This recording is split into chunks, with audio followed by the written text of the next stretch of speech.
Can we go back? This is so ridiculous. Vecna was pretty much fully practical effects. Made it easier for me so I'm not like staring at a man in a green suit. 3, 2, 1, action! Before we begin with this video, here's a quick and an easy question for you all. Can you all name the director of Stranger Things Season 4? If you know the right answer, let us know in the comment section down below or stick to the end of the video, which is when I'm going to reveal the answer to this question.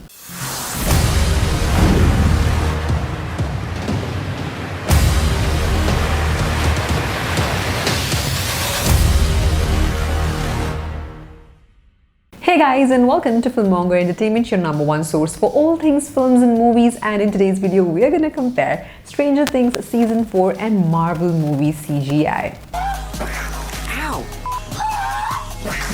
Ow! Is Susie here? Ow! We knew Stranger Things Season 4 cost a lot of cash, and Netflix reportedly spent an average of $30 million on each of season's 9 episodes. And thankfully, the show looks really good, but we don't know if it actually looks like if it is worth that much money. Every moment, every beat is mapped out.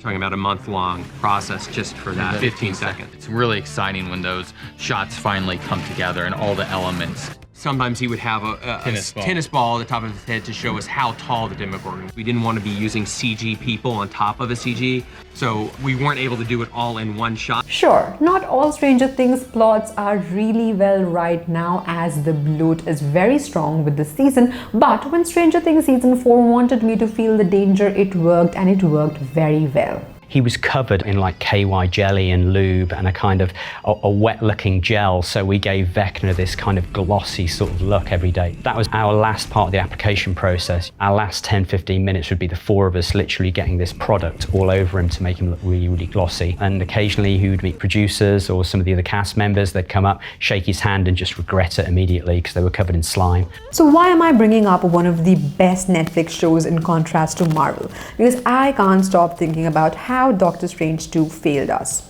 But before you continue to watch this video, consider this as a spoiler warning for Stranger Things Season 4 and Doctor Strange and the Multiverse of Madness, as well as references to other Marvel movies. One of the biggest challenges in Stranger Things Season 4 revolves around the show's ambition to make a supervillain Vecna.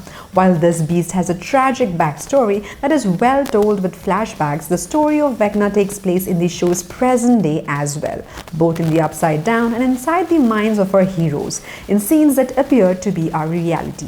And Vecna's not alone either, as bat-like creatures terrorize our heroes throughout their time in the Upside Down, and throughout each of these scenes, everything looks right, to great effect. When Vecna is invading Max's mind, her fear is the only thing I noticed. Maybe this all works so well because Vecna's scenes are shot in dark rooms where he's preying on the fears of children, but it still works. Before we jump into the next video, here's a quick shout out to our Instagram page, FilMonger Official. If you're someone who loves Marvel and DC updates or any kind of Marvel and DC memes, then this is your one stop. And Vecna's not alone either, as bat-like creatures terrorize our heroes throughout their time in the Upside Down, and throughout each of these scenes, everything looks right, to great effect. When Vecna is invading Max's mind, her fear is the only thing I noticed.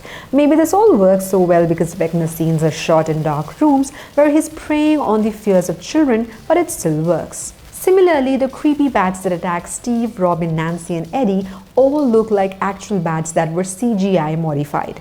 I know they are very likely not, but when they were biting Steve, I kept thinking, how is this kid going to work himself out of this one? Or that chest hair didn't protect you, did it, Steve? Then sewing black veins and wounds on Steve's chest might not have put the same fear into me, but this whole scene, the fight scene with the bats, was actually legit fun to watch. Oh, I can't forget the other holy cow moment of the season. When Max was floating as Vecna attacked her mind, the eternity of the scene. I mean, it looked like exactly what was meant to be happening. Here we go. Ready?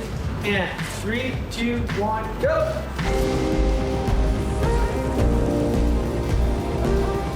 Marvel has not even been trying to hide their mistakes. Like all big pop culture properties, Stranger Things is fighting in a war for attention with everything else on streaming services. And so it's only right that I bring up one of the titans of modern content, Marvel Studios. The biggest swing and a miss moments from Marvel have come most recently with one of the early scenes in Doctor Strange 2. You might have thought that Marvel would be concerned with starting off strong, but the fight sequence with Strange and Wong are trying to stop the big one-eyed beast felt like a spot the green screen challenge that anyone could ace. Similarly, Marvel has this habit of including scenes that look very much like they're taking place on a sound stage that has been green screened over, and while I bet Stranger Things Season 4 also did the same thing with the very red, very evil upside down scenes, the end product did not look that way. Telling the stories was such a gigantic endeavor. It had to be large because it had to not only paint a picture of our universe, but of multiple universes. We need your help. It was a great opportunity to pair two of the most powerful superheroes together. But I can't stop remembering how Black Widow scenes in General Rachov's office looked incredibly fake. Doctor Strange 2 had the same problem on an early rooftop scene where Strange and Wong found out that America Chavez brought a dead Doctor Strange from a different reality to theirs. When you get free, go back and watch for the overhead shot of that rooftop. It's very obvious.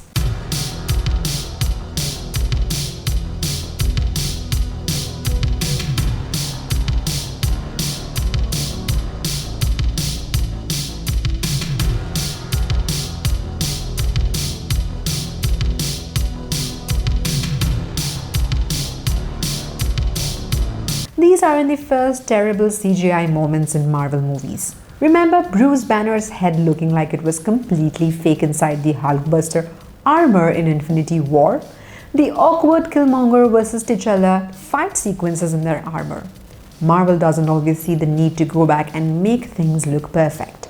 And it's just frustrating as someone who wants to enjoy these escapist films. Marvel Studios executive producer Kevin Feige puts creative decision over visual effects. This is a somewhat noble decision, but I really feel like I really wish they could do the both. I think WandaVision was this journey of her for the first time taking her own life into her own hands, and it was fun transitioning from her experience to this movie. We could use an Avenger. There are other Avengers. We'll get you back on the lunchbox. Like I mentioned before, some of the Stranger Things plot lines this season felt boring and middling, but none of it is because of the decisions made by people in charge of the visuals of this season. Both Marvel and Stranger Things could do better, but I really wish one could get both right. Hey guys, so today it's February 19th. It's my 17th birthday and I am currently on set. 11 sees Papa torturing the orderly. Just really trying to get all this done so that you can see it.